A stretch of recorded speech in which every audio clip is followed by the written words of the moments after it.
बिस्मिल्लाहिर्रहमानिर्रहीम। आज हमारा कंपनीज एक्ट 2017 का दूसरा लेक्चर है। पहले लेक्चर में हमने इंट्रोडक्शन टू कंपनीज पढ़ा, काइंड्स ऑफ कंपनी पढ़ी कि प्राइवेट लिमिटेड कंपनी होती है, पब्लिक लिमिटेड कंपनीज होती हैं, फिर लिस्टेड भी होती हैं, अनलिस्टेड होती हैं। और ये चीज़ें हम फिर SCCP हमने पढ़ा कि बेसिकली SCCP कब वजूद में आया, उससे पहले क्या था, कैपिटल लॉ अथॉरिटी थी। SCCP एक्ट 1997 का है, ऑपरेशनलाइज हुआ है 1 जनवरी 1999 से। और कंपनी रजिस्ट्रेशन ऑफिसेज हैं, कहाँ कहाँ पे हैं, और SCCP के क्या फंक्शन है, ये सारी चीज़ें हमने लेक्चर 1 के अंदर कवर की। आज हमारा लेक्चर 2 है कंपनी का। ओवरऑल हमारा लेक्चर 5 है। आज हम देखेंगे कि बेसिकली शेयर कैपिटल क्या होता है और उसके टाइप्स और उसके अंदर वेरिएशंस कैसे कैसे आ सकती है। ठीक है, आवाज आ रही है? यस सर, आ रही है। ओके। अच्छा, शेयर कैपिटल क्या होता है? शेयर कैपिटल वो अमाउंट है, वो वैल्यू है जिस वैल्यू से आपने उस कंपनी के अंदर कोई इन्वेस्टमेंट की होती है। वो आपका इंडिविजुअली आपका शेयर है और कलेक्टिवली वो है शेयर कैपिटल कहलाएगा कंपनी का। ये सादा अल्फाज में है।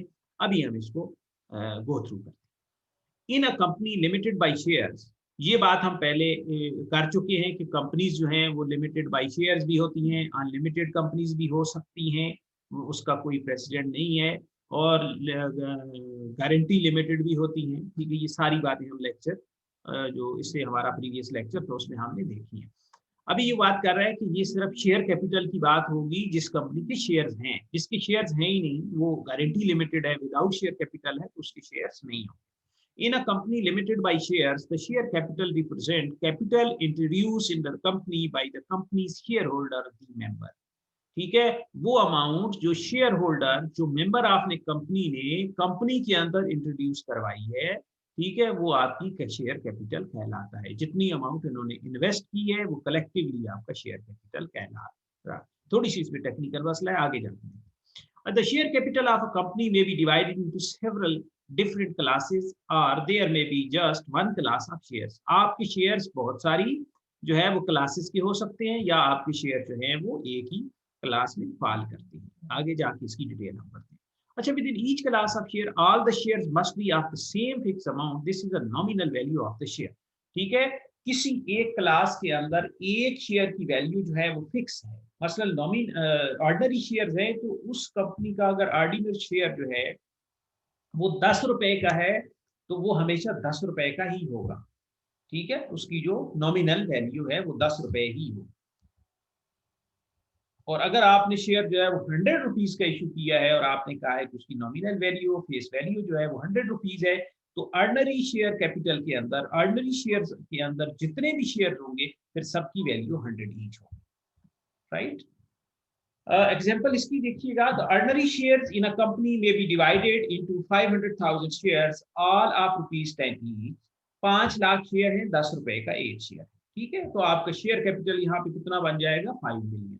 5 lakh multiplied by 10 is equal to 5 million share capital in rupees.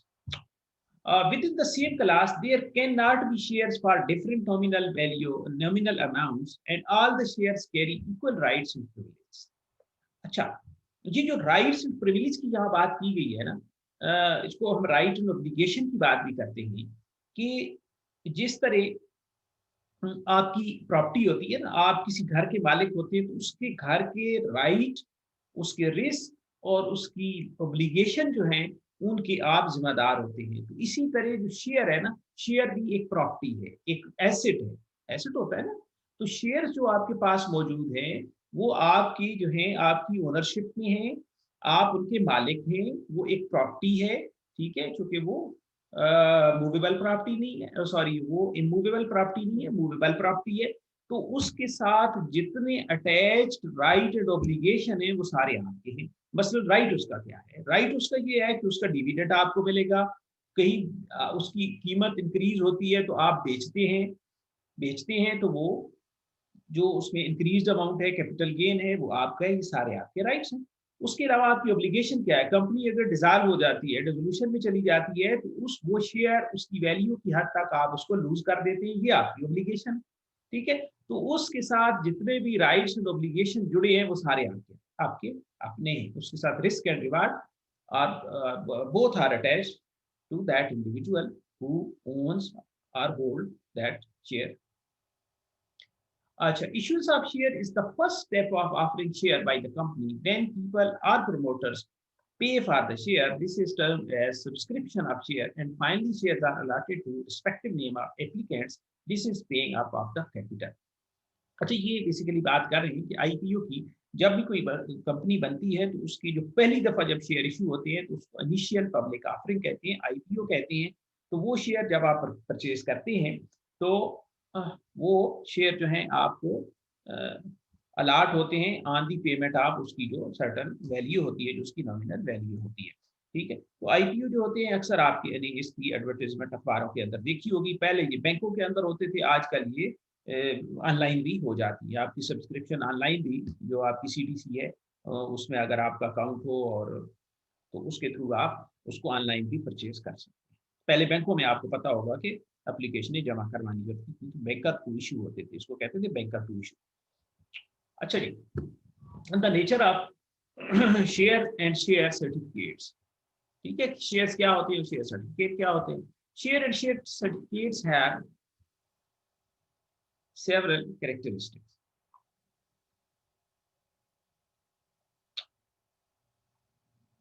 A share is a form of property, जैसे कि अभी मैंने आपको बताया, carrying right and obligation and is transferable from one person to another person. जी, जो जिस आदमी के पास वो एसेट है उसके रिस्क रिवार्ड राइट ऑब्लिगेशन उसके है। जब आपने एक घर था आपने किसी को बेच दिया तो उसके राइट एंड ऑब्लिगेशन भी आपने आपने उसको ट्रांसफर कर दी। इसी तरह ये भी एक प्रॉपर्टी है, तो जिस आदमी के पास शेयर होता है उसके राइट एंड ऑब्लिगेशन भी उसके होते हैं और वो ट्रांसफर होता जाता है तो वो भी आगे ट्रांसफर होते जाते हैं। In other words, ownership of share can be transfer as per the terms of article of association. जी, आगे जाके हम पढ़ेंगे कि आर्टिकल और मेमोरेंडम क्या होता है। ठीक है, तो सरेदस ये है कि जो आपकी internal management of the company है, शेयर्स की क्लासेस और शेयर की ट्रांसफर और ये सारी चीजें जो होती है, ये basically is the subject of article of association. ठीक है, a share must be paid for, it must be paid for in full when it is allotted to the shareholder. अच्छा, पाकिस्तान के अंदर शेयर इंस्टॉलमेंट में पे करने का कोई कंसेप्ट नहीं है। जब शेयर आपको अलाट होगा तो शेयर आपने पूरे का पूरा आपने परचेज करना है। ये कोई नहीं कि आधा पे करें आधा बाद में करें, ऐसा हमारे यहाँ कोई कंसेप्ट नहीं। Every share in a company having a share capital, every share in a company having share capital shall be distinguished by its distinctive number. अच्छा, ये बात ये कहनी चाह रहे हैं कि हर जो शेयर है ना उसका अपना एक अलग से नंबर है। मसलन एक कंपनी है ना, उसके से उसने 100 शेयर उसने इशू किया है, तो उसका हर जो शेयर है ना उसका एक नंबर है, शेयर नंबर 1 2 3, हर डिस्टिंक्टिव नंबर है। ठीक है, अलग से उसका नंबर है जो उसको दूसरे से मुमताज करता है, दूसरे से अलग करता है, दूसरे से डिस्टिंग्विश करता है। A certificate issued in physical form, common seal of the company or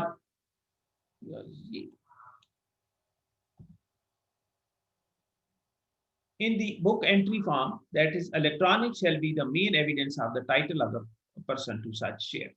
अच्छा जी, सर्टिफिकेट जो है वो आपके फिजिकल फॉर्म में भी हो सकते हैं और बुक एंट्री फॉर्म में भी, इलेक्ट्रॉनिक फॉर्म में भी हो सकते हैं। ठीक है, अगर आपको फिजिकल फॉर्म में मिले हैं तो उसको कॉमन सील लगी होगी कंपनी की, और अगर आपको इलेक्ट्रॉनिक फॉर्म में तो उसकी जो बुक एंट्री है वो उसका एविडेंस है। The manner of issue of certificate of shares, form of such certificate and other matters में बी स्पेसिफाइड। ये सारी चीजें स्पेसिफाई होती हैं आर्टिकल के।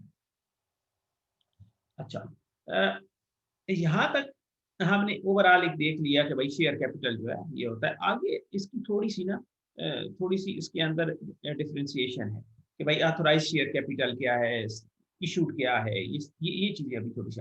ऑथोराइज शेयर कैपिटल क्या है? ऑथोराइज शेयर कैपिटल वो मैक्सिमम अमाउंट है जिससे आप कंपनी को इनकॉर्पोरेट कराते हैं। Authorise share capital is the maximum amount against which that company is incorporated, right?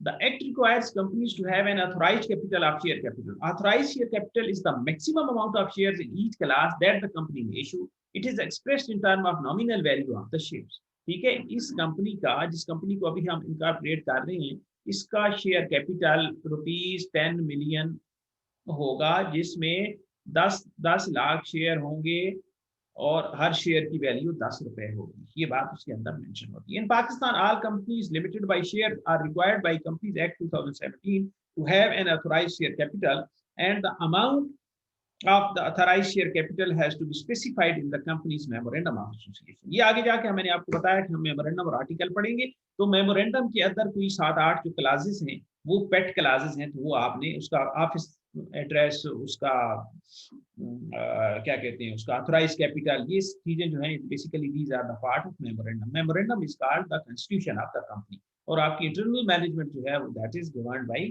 That is controlled and managed through the article of association। The authorized share capital can be increased but only with the approval of shareholder। authorized capital की बाद भी increase भी किया जा सकता है, लेकिन उसका एक प्रोसेस है, वो शेयर होल्डर की अप्रूवल के साथ हो सकता है। तो यहाँ तक बात समझ आ गई आपको कि ऑथोराइज शेयर कैपिटल क्या होता है। वो मैक्सिमम शेयर कैपिटल जिससे कंपनी रजिस्टर होती है वो आपका ऑथोराइज कैपिटल कहलाता है, ठीक है, लेकिन इसको बाद में इंक्रीज भी किया जा सकता है with the approval of share holder. उसके बाद होता है issued and paid up share capital. Issued capital कौन सा होता है? उस ऑथोराइज्ड कैपिटल में से जितना कैपिटल जो है वो आपने इशू कर दिया है फॉर सब्सक्रिप्शन, वो आपका इशूड कैपिटल कहलाता है। गो थ्रू करते हैं इसको। The issue share capital also called allotted share capital is the nominal value of the shares in each class that have been issued to share holders. The issued share capital may be less than the authorized share capital but cannot exceed। ठीक है, तो जाहिर सी बात है कि उस authorise capital से आप इंक्रीज नहीं कर सकते। आपका इशूड कैपिटल या तो उससे कम होगा या मैक्सिमम आपके ऑथोराइज कैपिटल कितना हो गया उससे ज्यादा तो हो नहीं सकता।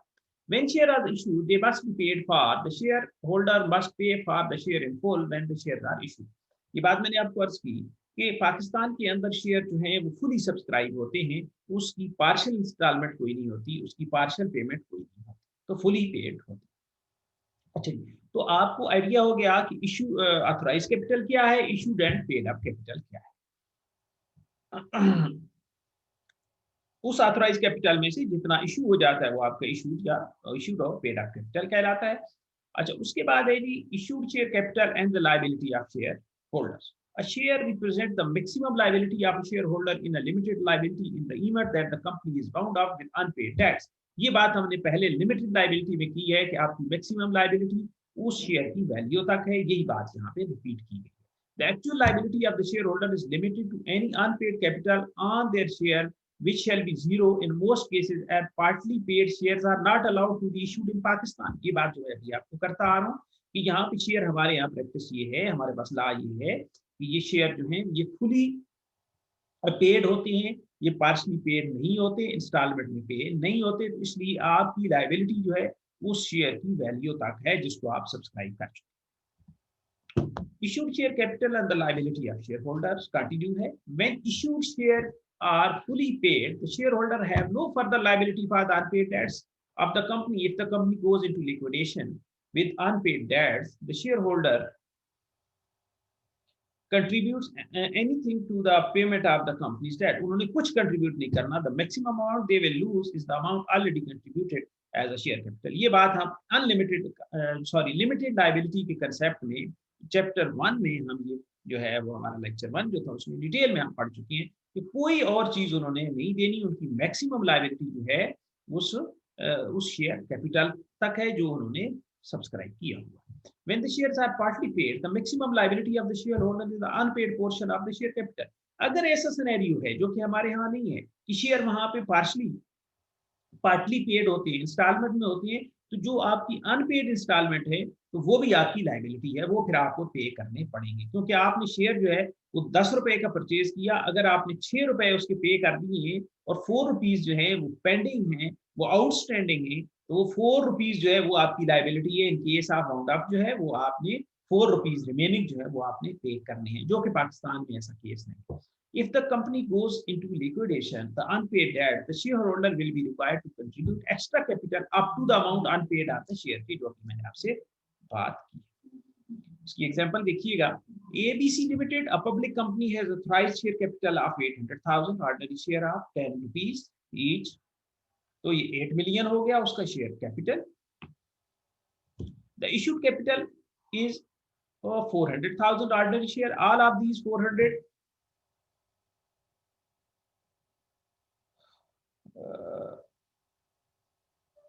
Authorise share capital. अच्छा ये ऑथोराइज शेयर कैपिटल कितना है जी?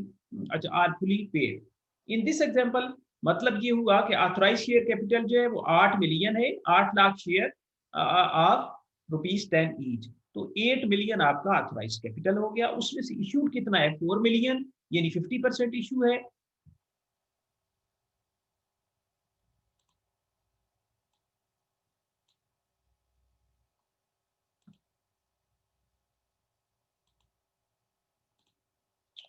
राइट, 50% उसमें से इशूड कैपिटल है और 50% जो है वो अभी इशू नहीं हुआ। The maximum liability of the share holder for the unpaid debts of the company. Sir question है जो 50% उन्होंने इशू किया और 50% नहीं किया तो सर अभी नहीं, कहा जा सकता आप भी नहीं। ओके सर आप क्वेश्चन नोट करें, मैं अभी आपको time. The maximum liability of the shareholder for the unpaid debts of the company in the event of company's liquidation is zero, as all of the nominal value is fully paid. ठीक है जी। आपके पास authorise capital 8 million था, 4 million जो है वो issued capital है। In case company जो है लिक्विडेशन में जाती है तो आपके चूंकि पूरा 4 मिलियन पे किया हुआ है, 4,000 शेयर्स हैं, ₹10 का ईच है, तो आपकी मैक्सिमम लायबिलिटी 4 मिलियन तक थी जो पे हो चुकी है, इसलिए फर्दर आपने कुछ पे नहीं करना। ठीक है, अभी मैं सवाल जवाब के लिए अभी टाइम दे दूँ। अच्छा जी, उसके बाद सेक्शन 58 है कंपनीज एक्ट 2017 का, जिसमें कंपनीज की बेसिकली क्लासेस की बात की, शेयर की क्लासेस की बात की गई है। कंपनी लिमिटेड बाय शेयर में have different kinds of share capital and various classes under each kind. Common example जो है ना, वो कॉमन जो क्लासेस है शेयर्स की, वो ऑर्डिनरी शेयर्स हैं और प्रेफरेंस शेयर्स हैं।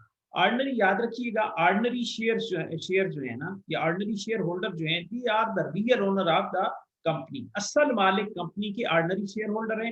प्रेफरेंस शेयर होल्डर जो है ना, इनको उधार, इन्होंने भाई कंपनी को उधार दिया हुआ है और वो उस उधार के अगेंस्ट अपना एक फिक्स प्रॉफिट ले लेते हैं, तो इनका कंपनी की मैनेजमेंट के साथ प्रेफरेंस शेयर होल्डर्स का कोई ताल्लुक नहीं है। कंपनी की मैनेजमेंट जो है वो बेसिकली ऑर्डिनरी शेयर होल्डर करते हैं और उन्हीं के पास वोटिंग राइट होता है। प्रेफरेंस शेयर होल्डर जो है उनके पास वोटिंग राइट भी नहीं होता। ऑर्डिनरी शेयर होल्डर जो है उनका डिविडेंड जो है वो फिक्स नहीं होता और प्रेफरेंस शेयर होल्डर जो है उनका एक फिक्स डिविडेंड होता है। उनको पास वोटिंग राइट नहीं होते और ना उनका कंपनी की मैनेजमेंट के साथ कोई ताल्लुक होता है। Company can have more than one kind of share capital only if it has got authorised capital for all kinds of the share. अगर आपने ऑथराइज्ड कैपिटल जो है वो डिफरेंट काइंड्स के लिए अप्रूव कराया हुआ, फिर आप उसको डिफरेंट क्लासेस में इशू कर सकते हैं।